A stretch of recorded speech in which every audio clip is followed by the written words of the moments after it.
My girlfriend announced, "I'm quitting my job to be an influencer.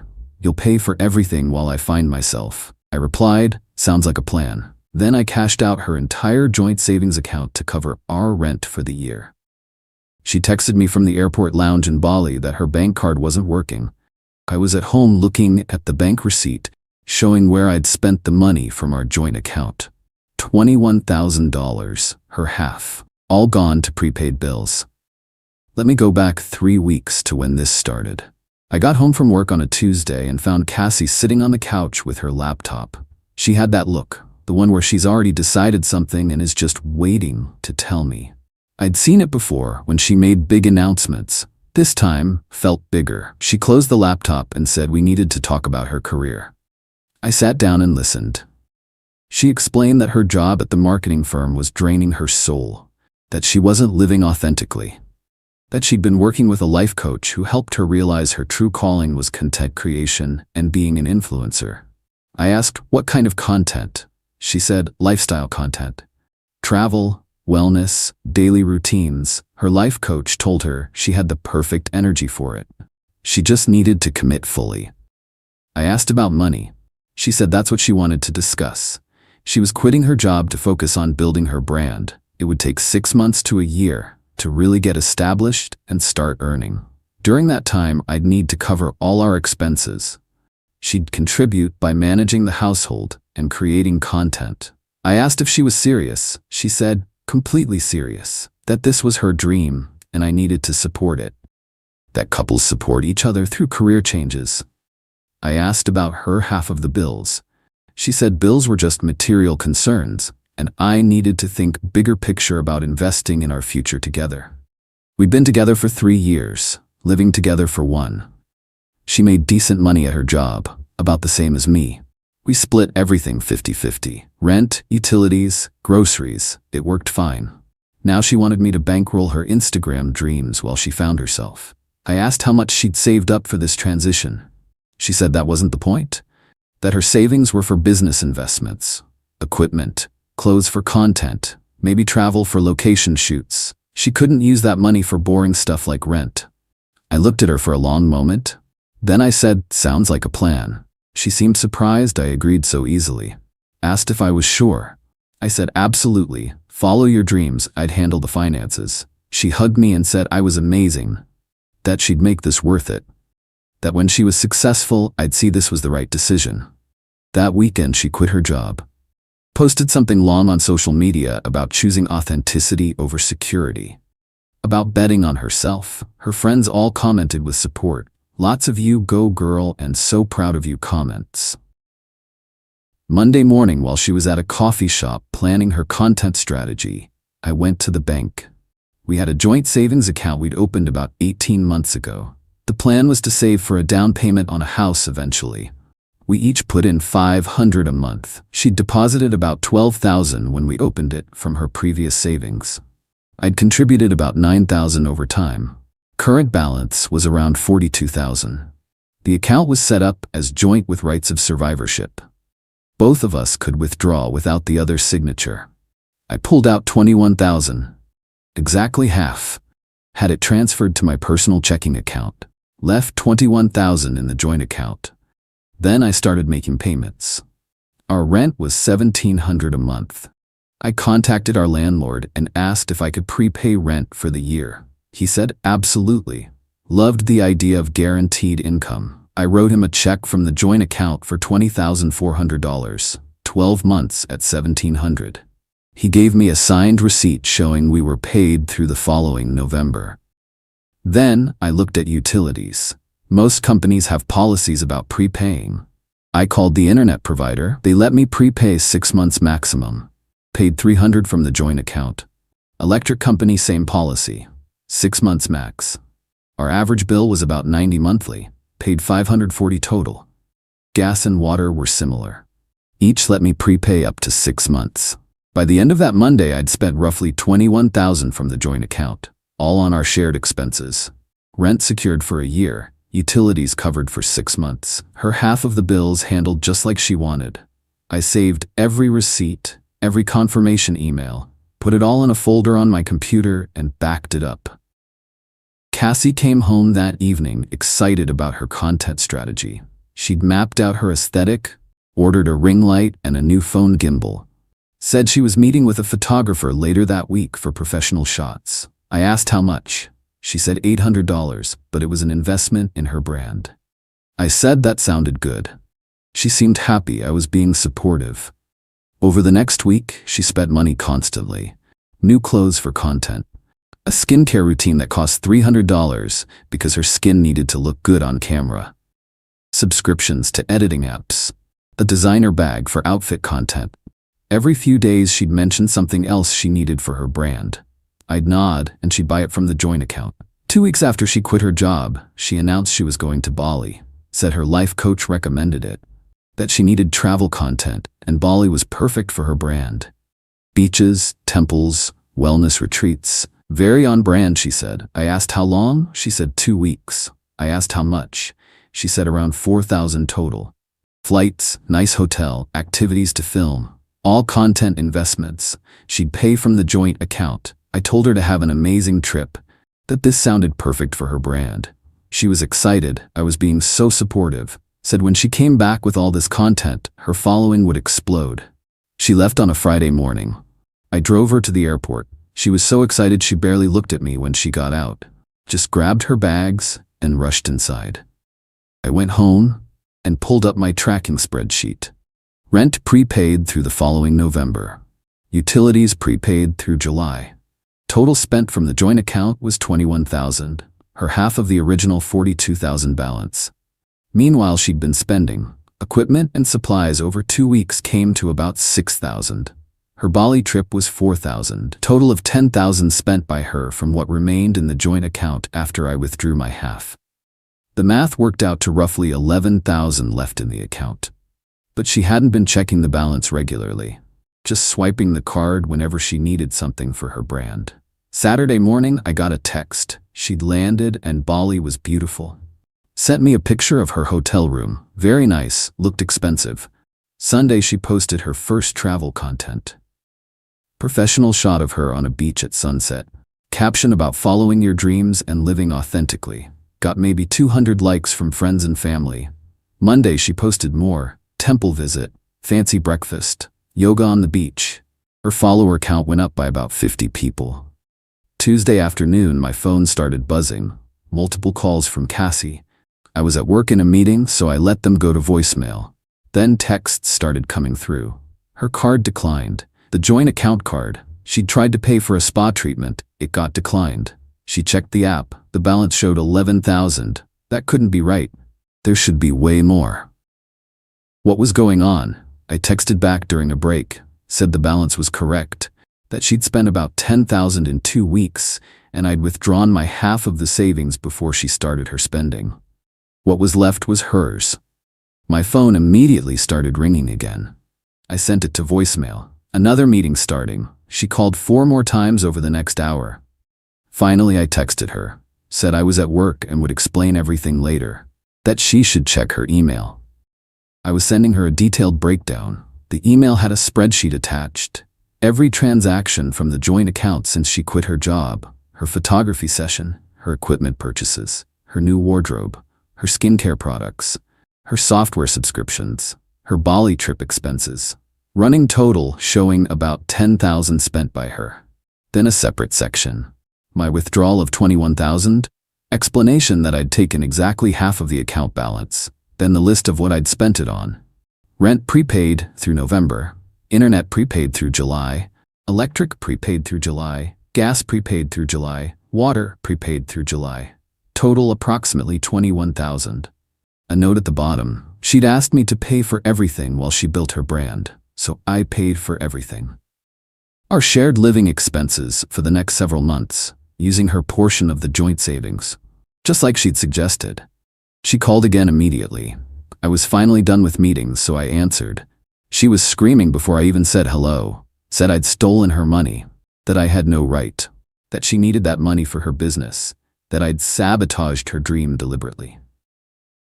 I said I didn't steal anything, that I withdrew my own funds from a joint account, which was completely legal, that I then spent her portion on our shared bills, which she'd said she couldn't contribute to anymore.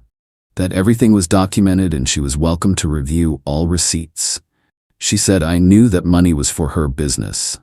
I said she never specified that. She said paying rent a year in advance was insane. Nobody does that. I said our landlord was happy to accept it, that I'd gotten a receipt, that we didn't have to worry about rent for months now. She said I'd ruined everything. That she couldn't finish her trip properly. That she couldn't create the content she'd planned. I said she still had $11,000. That should cover the rest of her 2 weeks in Bali plus plenty more. She said it wasn't enough, that she'd had other plans. I suggested coming home early, saving what she had left. She said I was being cruel, that I knew how important this was. I said I did know. That's why I made sure our bills were covered, so she wouldn't have to worry. She hung up. Her friend Melissa texted me an hour later, said I was being unreasonable, that Cassie was having a breakdown in her hotel in a foreign country because I'd stolen her money. I sent Melissa the spreadsheet, showed every transaction, every receipt, proved I'd withdrawn my own money and spent her portion on shared bills. Melissa didn't text back after that. Cassie came home 4 days later instead of 2 weeks. She'd cut the trip short and used a credit card for the flight change. Came through the door, furious, started yelling immediately, said I'd humiliated her, that she'd had to tell everyone she was cutting her trip short because of an emergency, that her content strategy was destroyed. I asked why she didn't just tell people her budget changed. She said that would make her look unprofessional, like she couldn't plan properly. I said she couldn't plan properly. She'd spent $10,000 in 2 weeks without tracking her balance. She said those were business expenses. I said business expenses still need budgets. She said I didn't understand entrepreneurship, that sometimes you have to invest heavily at first. I said investing is fine, but the money was meant for our shared future. She said I'd agreed to support her dream. I said I was supporting her. All our bills were covered for months. She had no expenses except her personal things. She could get a part-time job to fund her influencer work. She said that defeated the whole purpose, that she needed full-time focus on content. I told her that wasn't my problem, that I'd done my part, that she'd made choices with her money and now had to live with them. She moved into the spare room that night, said she couldn't look at me. I was fine with that. The next few days, she was on her phone constantly, complaining to friends about me. I could hear her through the wall, telling them I'd sabotaged her, that I'd stolen her savings, that I was controlling and financially abusive. Her friend group started messaging me, saying I needed to fix this, that Cassie had sacrificed her career and I destroyed her chance. I sent them all the same spreadsheet. Most stopped messaging after seeing the actual numbers. Her life coach called me, said Cassie was in a vulnerable state and needed support. I told the life coach that Cassie was an adult who made decisions about her own money, that I'd supported those decisions by ensuring our bills were paid. The life coach said I was being overly literal and not emotionally present, that Cassie needed emotional support, not financial logic. I said emotional support didn't pay rent. Hung up. Cassie tried changing tactics after a week, came out of the spare room and said we needed to talk. Sat down and said she'd been thinking, that maybe she'd moved too fast. That maybe she should have kept her job and done the influencer thing on the side first. I agreed that would have been smarter. She said she wanted to fix things.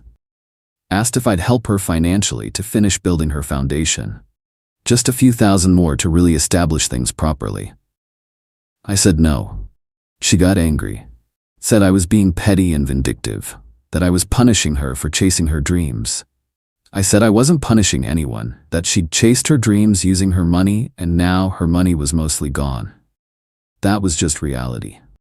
She said we were supposed to be partners, that partners help each other. I said partners also communicate before making life-changing financial decisions. That partners don't announce they're quitting their income and expect the other person to fund everything indefinitely. She started crying, said I didn't believe in her, that if I loved her, I'd want her to succeed. I said I did want her to succeed, just not with my money funding it. She called me heartless and went back to the spare room. 2 weeks after Bali, she started job hunting, posted on LinkedIn that she was exploring new opportunities. Didn't mention the influencer career. Her Bali posts were still up on Instagram, but she wasn't posting new content. Her follower count had settled around 400 followers after spending $10,000 and quitting her job. Not exactly a great return on investment. She got some interviews, started wearing work clothes again, looked miserable every time she left the apartment. One evening she came home and said she had an offer. Different marketing firm, similar role to her old job, slightly less pay. Started in 2 weeks. I said that was good news. She said it wasn't good news, that she was giving up on her dream. I said she was being realistic. She said I'd destroyed her confidence, that she couldn't pursue her passion anymore because I'd made sure she couldn't afford to. I reminded her she'd spent $10,000 in 2 weeks, that even if I hadn't touched the money, she'd have burned through everything in a few months anyway. She said that was different, that she'd have had time to start monetizing. I said 400 followers wasn't monetizing anything. She didn't have a response to that. She moved out 6 weeks after the Bali trip. Said she couldn't stay with someone who didn't support her. Got an apartment with 2 roommates. Took all her stuff, including the ring light and equipment she'd bought. I helped her move because I'm not a complete jerk. Her last words to me were that she hoped I was happy with myself, that I'd crushed her dreams to prove a point. I said I'd proved that bills need to be paid regardless of dreams. She slammed the door. That was 4 months ago now. I still have the apartment, still have another 8 months of prepaid rent. The utilities are still prepaid. I'm saving a ton of money since I'm not splitting bills with anyone. Cassie's Instagram is still active, but she barely posts. Last thing was 3 weeks ago. A quote about rising from setbacks, got 40 likes. Her bio still says content creator but also lists her marketing job. Her friend Melissa sent me a message last month, said Cassie was struggling with her roommates and money was tight, asked if I'd consider helping her out. I said no. Melissa said I was cold. I said Cassie made her choices. Melissa blocked me. I ran into Cassie's life coach at a coffee shop a few weeks ago. She recognized me and came over. Said she hoped I'd learned something from this experience, that supporting a partner's dreams was important. I said I'd learned that paying rent in advance was actually pretty convenient. She walked away shaking her head. Someone from Cassie's friend group posted something vague on social media about people who sabotage others. Didn't name me, but it was obvious. Said some people can't handle when their partner wants to grow and evolve. That small-minded people hold back visionaries. A mutual friend messaged me asking what really happened. I sent him the spreadsheet. He responded that Cassie had told everyone a very different story, that I'd stolen her money and abandoned her in Bali. I told him he could believe whatever he wanted, but I had receipts for everything. He said the receipts showed I'd technically done what I said, but it was still a jerk move. I asked him if he'd be cool with his girlfriend quitting her job and expecting him to pay all her bills indefinitely while she became an influencer. He said that was different. I asked how. He stopped responding. My brother thinks it's hilarious. Says I should have just broken up with her when she announced the plan. I said this way was more educational. He says I'm petty. Maybe true. My mom asked what happened with Cassie. I gave her the overview. She said I could have handled it differently, that I should have just said no directly. I said I did say no, just in a way that taught a lesson. Mom said that was manipulative. Possibly, but it worked. Would I do it again? Probably yes. Could I have just ended things when she quit? Sure. But then she'd spend years telling everyone I didn't support her dreams, that I killed her chance at success. This way she spent her own money on her dream. I protected mine. And when it collapsed, she couldn't really blame me. Well, she tried, but anyone looking at the numbers could see what actually happened. The apartment is peaceful now. No ring lights in the living room, no content planning sessions at the kitchen table, no talk about authentic living while expecting me to bankroll it. I started seeing someone new a few months ago. She has a regular job she enjoys. Makes her own money. Pays her own way. When I told her about Cassie on our 4th date, she laughed and said that was wild. Said she couldn't imagine asking someone to fund a career that didn't exist yet. I said I couldn't imagine asking either. We're doing well. Cassie texted me 2 weeks ago, said she'd been reflecting on everything, that she understood now why I did what I did, that she'd been unrealistic and unfair, that she should have planned better. Almost sounded like an actual apology. Then she asked if I'd consider trying again, that she'd learned from her mistakes, that she was more grounded now, more practical. I didn't respond. Some people don't get second chances. My rent goes back to normal next month, $1,700 like always. My utilities are just regular billing now. My savings are growing since I'm not splitting costs. Things are good. Sometimes I check Cassie's Instagram out of curiosity. Still says content creator in the bio. Last post was 10 days ago. A selfie with a generic caption about perseverance. 29 likes. That $10,000 investment really paid off.